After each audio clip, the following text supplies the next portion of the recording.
Je vous présente le dernier mouvement de notre série pour donc aboutir à nos 16 mouvements fondamentaux. Il nous manque le dernier, à savoir le leg pull prone, qui est un mouvement dont l'objectif est le renforcement de la chaîne antérieure et un petit peu aussi les muscles du dos, mais principalement, on va dire, renforcement abdominal.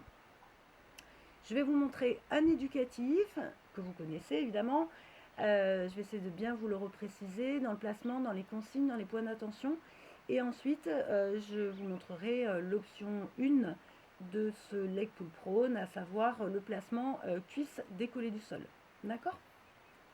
Alors, comme il n'y a pas réellement de mouvement, que c'est qu'on maintient la position en faisant des respirations thoraciques, en même temps que je vais le placer, je vais vous l'enseigner.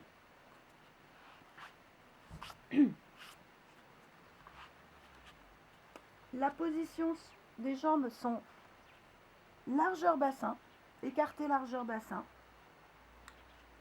La première, le leg pull prone éducatif, on va être avec les avant-bras posés au sol, bien placer les coudes sous les épaules et on va placer l'os du pubis au sol. On va le garder au sol et on va simplement avoir les crêtes iliaques, ici les hanches, et le buste décollé du sol.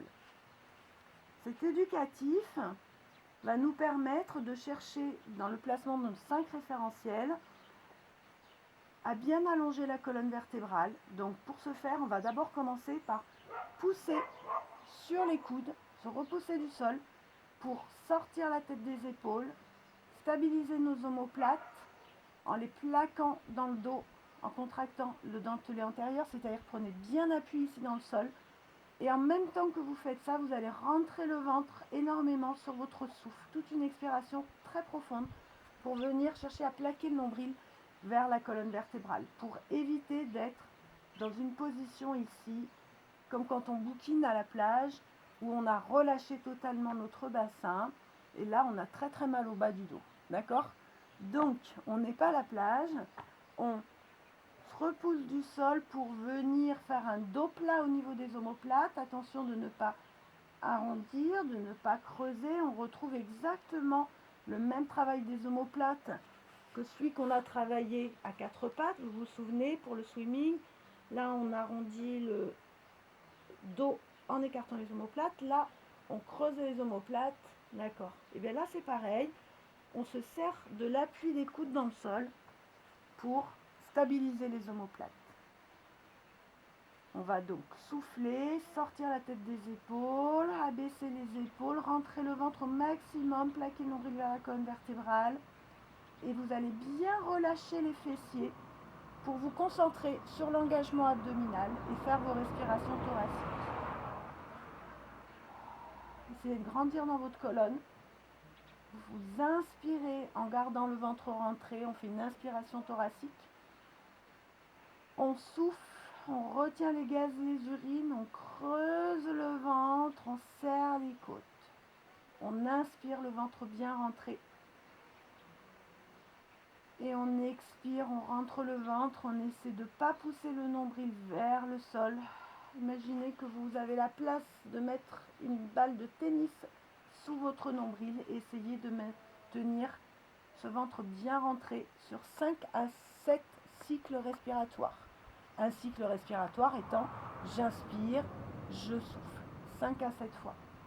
Ok, ensuite, vous pourrez relâcher et on va venir faire, après cet éducatif, placer l'option 1 en conservant le placement du buste. Donc, sans y rester aussi longtemps, je rentre le ventre, je me repousse du sol, je relâche les fessiers et je viens décoller les cuisses du sol. Le bassin est un petit peu plus bas que la ligne des épaules. De là, je ne sais pas si je suis en neutre, mais je peux creuser le bas du dos et chercher avec ma bascule arrière à arrondir le bas du dos. Et de là, je vais trouver ma position neutre. Fessiers relâchés.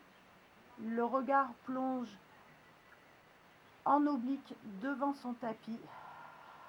je resserre le centre, je plaque le nombril vers la colonne vertébrale, je fais une inspiration thoracique en gardant le ventre rentré. Et j'essaie de maintenir la position 5 à 7 cycles respiratoires. De là ensuite, vous pourrez vous placer en position du coquillage. Lâchez bien les épaules, respirez plusieurs fois en détendant bien le dos. Ok. Petite précision, souvent ce mouvement du leg pull prone qui en fait, vous l'aurez reconnu, est le mouvement de gainage classique qu'on appelle la planche. Et bien souvent, il procure des douleurs au niveau des cervicales, avec des trapèzes contractés, avec des épaules qui montent, avec un dos qui s'arrondit, et aussi souvent des douleurs au niveau du dos, du bas du dos. Ok ? Pourquoi ? Tout simplement parce que la position n'est pas correcte. Donc, il faut travailler en pilates à essayer de prendre conscience d'un placement correct à travers les 5 référentiels pour pouvoir faire tous les mouvements. Le leg pull prone étant un mouvement de force, je dois impérativement conserver mes 5 référentiels, essayer de travailler ça pour ne pas avoir de douleur dans les lombaires. Donc la position à ne pas faire, ça va être là, ça va être là. Bien souvent, des fois, on voit que les gens se tassent, ils arrondissent le dos, ils enroulent la nuque et qui contractent complètement le haut du corps et qui se renferment. Du coup, là, il y a des tensions.